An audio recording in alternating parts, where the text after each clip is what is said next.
Vamos então agora tratar do crescimento bacteriano. Então, como essa brincadeirinha aqui diz, o sonho de toda bactéria é virar duas, o que é verdade.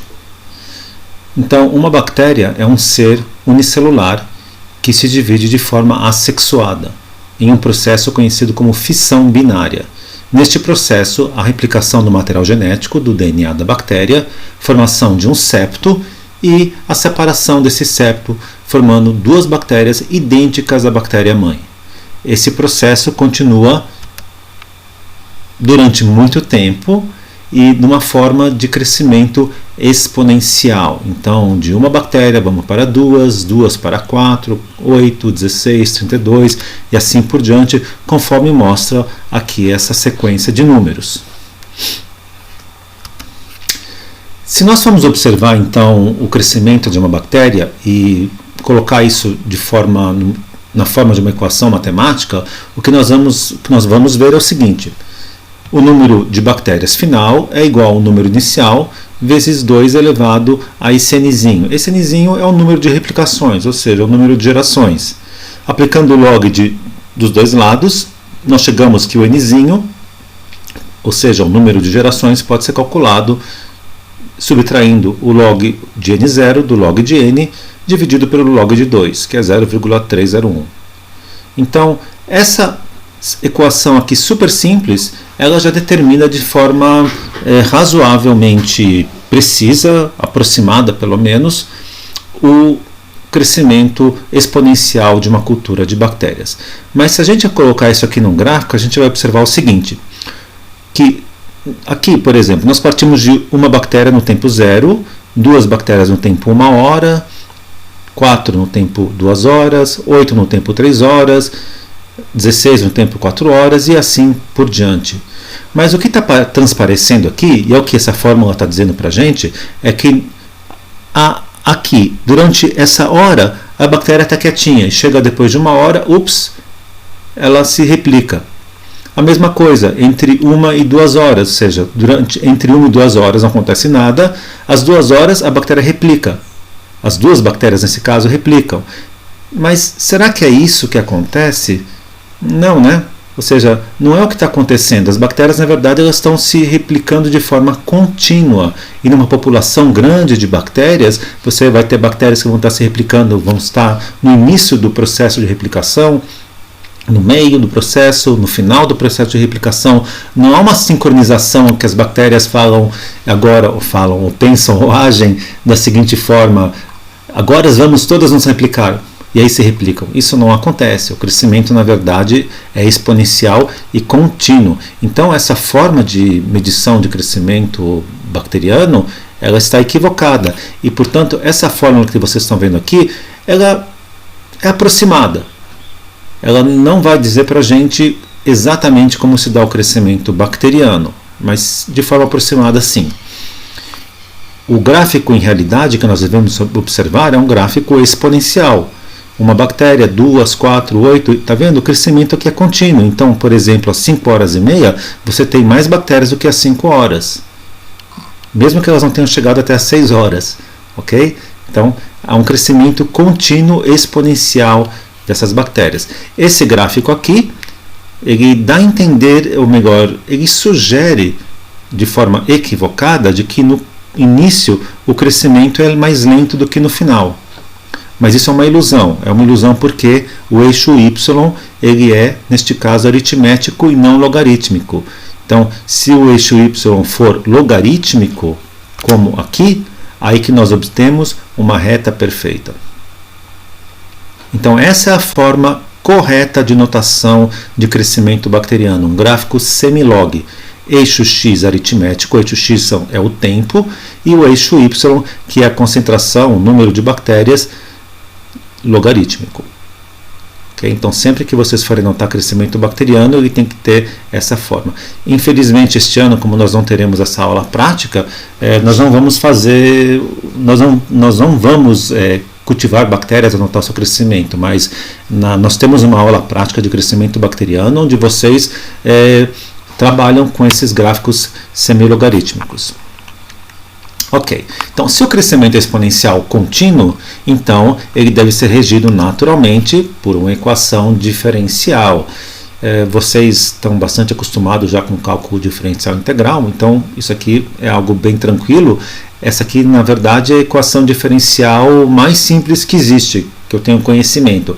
O que diz para nós a equação diferencial? Ela diz que o número de bactérias, a variação no número de bactérias, dn, em relação à variação do tempo, é igual a uma constante μ vezes o número de bactérias.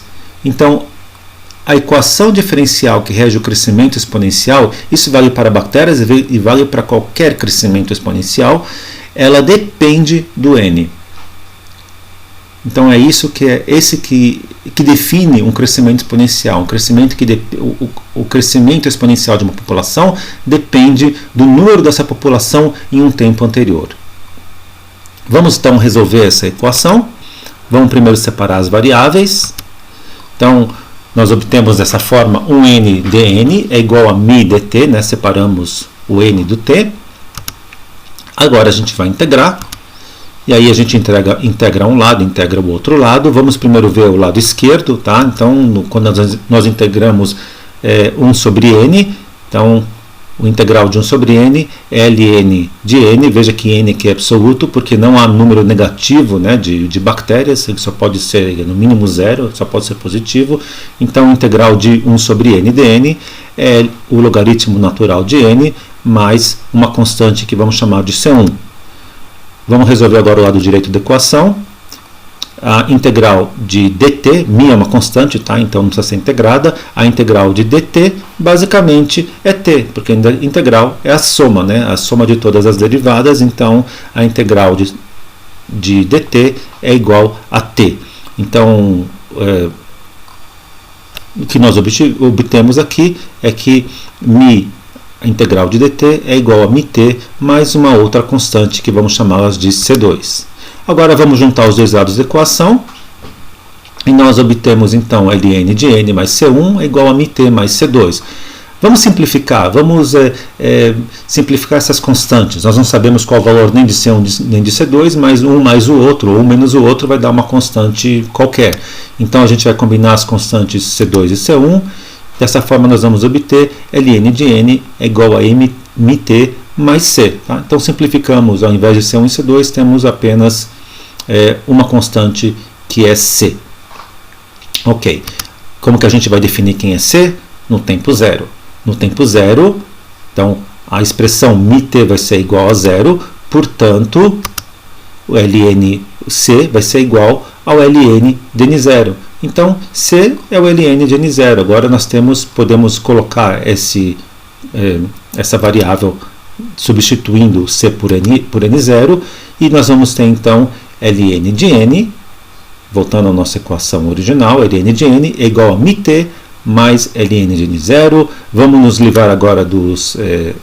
antes disso, vamos passar o ln de n0 para o outro lado, tá? E agora a gente vai se livrar...